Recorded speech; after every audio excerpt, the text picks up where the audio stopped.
Welcome to Picks with the Professor, the sports betting show brought to you by a real statistics professor. You can see on screen there, if you are with us, of course, on YouTube, other than just the audio-only version of the show, the highlights that I kind of wanted to bring to your attention here. I made comment of this on Twitter. You know, the shows have been pretty sporadic here as of late. Again, hopefully we can get into more of a little bit of a consistent routine going forward, and that'll be a good thing. But this should be kind of some must-watch television or internet viewing, whatever you want to call it here. The picks I've given out on the show have done incredibly well lately, but a lot of things have been going really well. Yesterday on Monday, we're still off the week with 10-2 on the A grades, and really felt like we were going to get to 11-1. We were just, inches away, it seemed like, from that one. The play of the day, 9-2-1 since the All-Star break. And it's not just a short-term thing.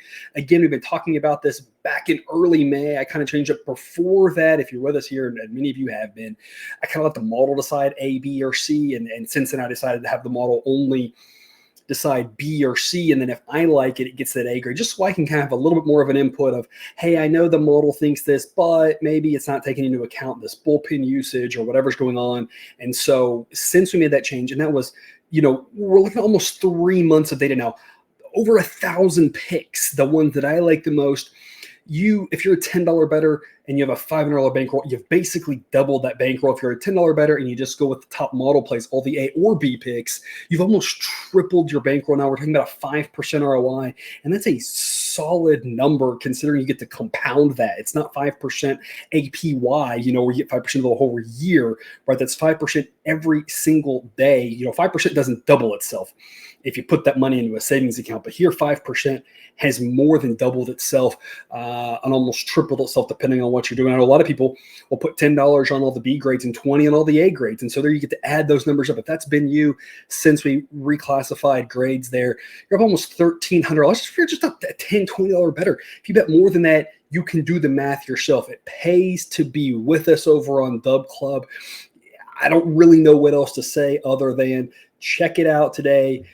If you have not yet, my notes there are off the thing because I apparently didn't edit this very well, but details and projections for all games, daily full shows, or I'll give you my notes. We're not going to be able to have a full show today. We're squeezing this in quickly. Here are 2 picks to talk about and get out for the people. All the other games I've given notes on. I've typed up just my thoughts, my input, basically everything that I'm going to say today. On the 2 games we've given out, the people on Dub Club have already seen. It's just now I'm putting it into audio form. So all of this information for every single game, every single day, either in audio or text form, is available over on Dub Club, along with picks, leans, all those A grades, play of the day, all that profit, Discord chat where we have a lot of fun, great community of people. We're talking about other bets, other markets, Olympic betting, golf, all sorts of stuff happening over there. That QR code of the link in the show description will get you there. Also, of course, just some quick reminders before we get into it. Picksoftheprofessor.com/new will get you information about the model and the community rules that govern these here parts. It is a player-based model, so ratings reflect the current roster. That's really impactful, and we've seen it in years past. The model tends to do really well in the month of August because it's a very good player-based model. And the market doesn't necessarily know how to adjust to some of this stuff. The people are just kind of randomly guessing, but my model that I built does a really good job of that. So as players move around, people get caught up on what's been happening and without realizing the new dynamics of the team. Model does a great job of that being player-based, obviously injuries as well. Average grade's 100, higher implies more runs. So for a pitcher, you want to be lower. For a hitter, you want to be higher. We are projecting an average game. One game, I have no idea what will happen. There were a ton of runs in Monday's game, and I told the people on Dub Club yesterday or on Discord, I can't remember which one. If you're with us on Dub Club, you have the Discord chat access. It's a free app, no reason not to be there. Some great hitting weather Monday. Didn't quite expect all those runs necessarily. So one game, you never know what's going to happen. But the average game is what we're projecting. That's why we win, because we know what prices to bet in order to profit in the long run. Because when we say 55% winner, that means we're going to win 11 times. We're going to lose 9 out of every 20. Okay, the one game, I don't know, but every 20, every 100, or as you're seeing on the slide before, every 1,000 games, which we get thousands of games in the baseball season, because we have a well-calibrated model, we know what prices to attack to make us money. That's what we do. That's what we've been doing for years now. It tells us that anything's a good bet at the right price or number. Doesn't mean it'll get there, and we're going to talk about a couple situations where I don't think the price will ever get there today on certain things. So where you should put your money instead, of course, though, as always, take what you like and leave the rest. Last but not least, if you could like the show, I would like that. We're going to start off with the Mariners and the Red Sox, Luis Castillo and James Paxton. Castillo is a very good pitcher. I think, as with almost all the Mariner pitchers, overvalued because we've seen T-Mobile Park become the most pitcher-friendly baseball park in America. I've been talking a lot about that this year. If you've been with us on Dub Club or Discord or even on the show, you've probably heard me talk about that. Not to say he's not a good pitcher, but that 3.38 ERA, again, deflated because the park. He's good, not great, and that's evidenced by a FIP of 364, an XFIP of 380. We'll talk about the difference between FIP and XFIP as actual home run rate versus normalized home run rate. And this is all built into the model. When he's playing in Seattle, the model's like, yeah, well, you're not going to give up as many runs. When he goes on the road, he's probably going to give up more because that home run rate should increase because he should give up more home runs in other places and, of course, in Fenway. While it's not as friendly of a home run park as it is for every other type of ball when it comes for runs, on a night like this, you do expect a lot of runs. Pop flies to left field are going to get out in a hurry. Double-digit mile-an-hour winds. We're going to start off in the low 80s. We're still going to finish fairly warm in the upper 70s for a Boston night. That's pretty warm. We tend to not see a lot of games in the 80s at Fenway Park other than the day games in the summer. So for night game, pretty ideal hitting conditions in what's already a very hitter-friendly ballpark. I think Castillo's good, but I think he's going to struggle against what's become a pretty solid Red Sox offense here in a very hitter-friendly ballpark on a very hitter-friendly night. And on the other side of that, the Mariners offensively don't grade out well. A couple of notes there. First off, since they required a Rosarena, they seem to be scoring a lot. Is a Rosarena to the Mariners what Royce Lewis is to the Twins, or there's a couple other guys, Adley Rutschman, we talked about coming with the Orioles and what he's done for them. There's sometimes these players occasionally who just have an oversized effect on their team when they play. Things go really well for them when they're out. They don't. Is that what a Rosarena can do for that offense? I'm not sure. They've scored a lot lately. Part of that was probably just playing the White Sox, especially, of course, without Martín Maldonado, the defensive calling ability, handling some of those pitchers, that's changed. But, I digress. Either way, James Paxton, not very good. I've been preaching that all season. He started off with a decent ERA, but the whole time I kept telling y'all over and over again, partially on this show, partially over on Dub Club, FIP near 5, XFIP in the low 5s. He's been the same pitcher all year. Early on, he got lucky. Later on, now the runs are coming. He's just not very good at this point. It's unfortunate for him. I like the guy. He's come back from all these injuries. You're rooting for guys like that, but it just isn't there for him. Obviously, a little bit of a revenge game playing one of his former teams, but at this point now, Paxton's been on a couple teams, so I'm not sure how much that holds in that park with how he's done. The Mariners hit the ball a little bit better as of late. Being a little bit right-handed heavy helps out the Mariners facing a lefty. This has all the makings for a ton of runs. This Red Sox bullpen very depleted after these last several games. 50-50 on the game. I don't really think there's going to be a lot of value here. If there is, it might be on the Red Sox, but we need some solid plus odds. And so we talk about there is a threshold where I'd play this game. That information for every single game, again, available on Dub Club. My threshold for this game to play the Red Sox, plus 116. I don't think we're ever going to see that. I don't think we're going to have good value on the side. And I'm okay with that because I have no idea how this game's going to play out other than there should be a lot of runs. The model thinks 10.5 on average. So we are locking it officially over 10 for this one.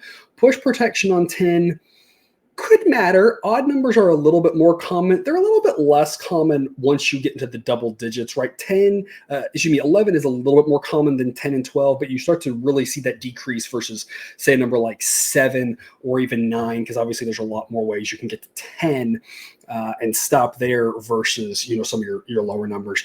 So push protection on 10 can be valuable. Honestly, if you want it all over 10.5 and even money plus odds, I don't think that's crazy. I think we're going to see a lot of runs. We saw a lot of runs there last night, and the weather sets up for it. The park sets up for it. These Red Sox games have been really high scoring as of late. I don't see any reason why it doesn't continue here. So we're going to take the Red Sox over 10. Mariners Red Sox game over 10. But as always, folks, shop around, find the best price, find the best number. That can help you. Obviously, knowing what number to get is part of the battle. Then going and finding it. If you only have one sports book you're playing it, you're doing yourself a disservice. Get 2, get 3, maybe 4. If you have more than that, great, you don't have to. But at least have 3 or 4 different books. That way you can shop around, find the best price. You can save yourself some money there. You're going to lose some bets. You saw on that screen before how well we're doing.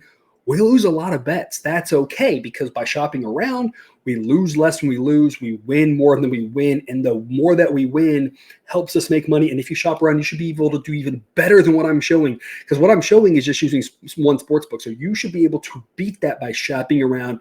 If you don't have an account with them yet, BetUS is a great place to sign up. They have some very competitive lines. They're one of the few places that's still offering a large free bet bonus, 125% up to $2,000 in your first ever 3 deposits. They're still doing that promotion. You don't know how long they're going to do that. It does come with a rollover requirement. You can't just bet it and pull the money. You will have to bet it a little bit, but that's okay. We are going to give you plenty of winning picks here if you're with us over on Dub Club. So sign up today if you haven't. Check them out. BetUS, America's favorite sportsbook and casino. Live betting and racebook. We're celebrating 30 years with a historic offer. A 125% sign-up bonus on your first 3 deposits. Plus 10% gambler's insurance. Get started today. BetUS, where the game begins.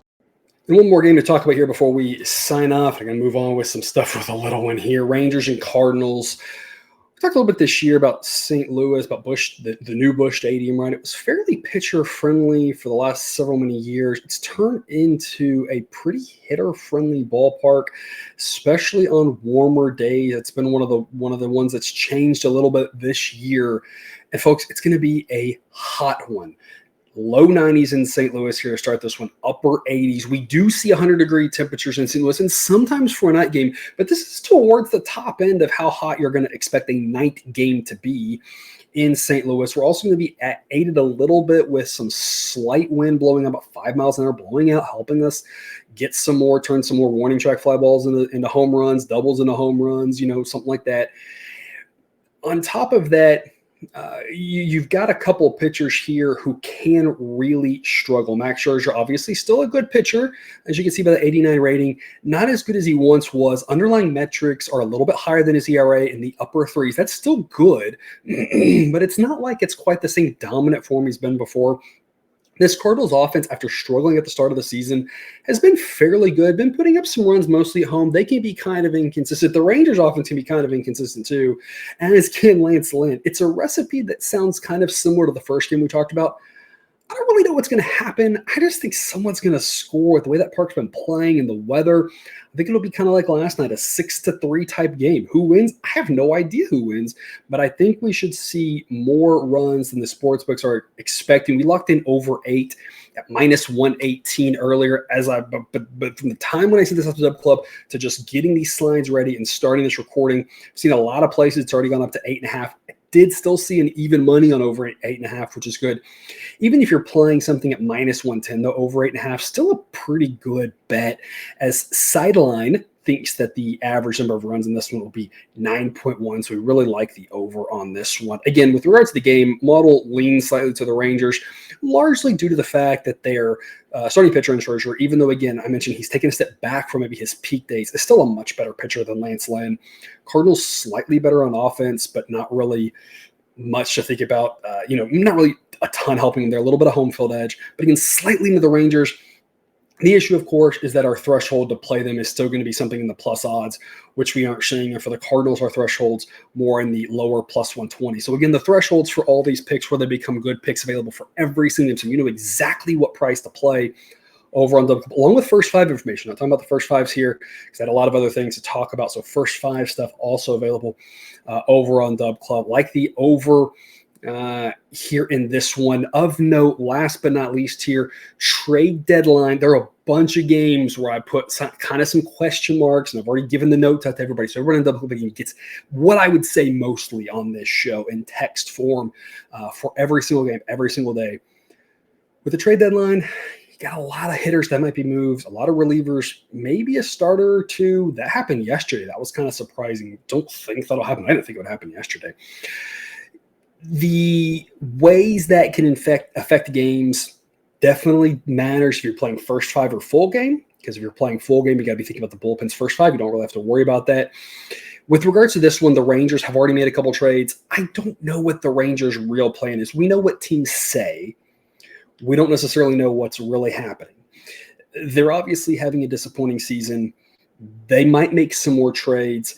I don't think any of the trades are going to overly negatively impact this. When you look at the hitters they've got, I'm not sure any of them make for good trade candidates. They obviously think they're still going to have a good team next year. I also kind of think the trades that they're making are kind of set up to help them, keep them in the race now, help them next year. I don't think they're really fire selling type thing. So I know the Rangers are a team who's already been involved in some trades. Or anyway, a guy like Michael Lorenzen, I'm not sure that was a huge loss, especially if they can get some of these pitchers healthy anyway. They might end up moving a bullpen guy. If they do, that doesn't hurt us here because less bullpen depth is going to be a good thing. I don't think the Rangers are buying at this point. I don't necessarily think they're going all in. Could be wrong on that. You never really know. But even if they do at this point, I don't see the roster changing in a way that makes this pick specifically any different. But there's a couple of those situations out there where that really could. Again, detailed all that for all those games over on Dub Club. Again, recap of all the benefits. Kind of, again, I got to fix the font size on the benefits screen there. But again, Discord projections, notes, picks, links, play of the day, everything. Usually with the play of the day, there's a package for just that. Again, it is rocking and rolling overall for the season. A nice little 3% ROI. Again, just slow and steady, chugging along here. All the profits in baseball. Don't mess out. The season's wrapping up, but I expect August to be a great month. And then, folks, we get into football season. Last year, college football and NFL had insane ROIs. So things just keep getting better and better and better over here on Dub Club. So sign up today if you have not. Again, special thanks to BetUS for their sponsorship and support, keeping the lights on. Thank you to everyone who's with us over on Dub Club. Again, we'll try to have some more of these shows a little more regularly going forward. As always, thanks for watching. Best of luck. And remember, you can eat your betting money, but please don't bet your eating money.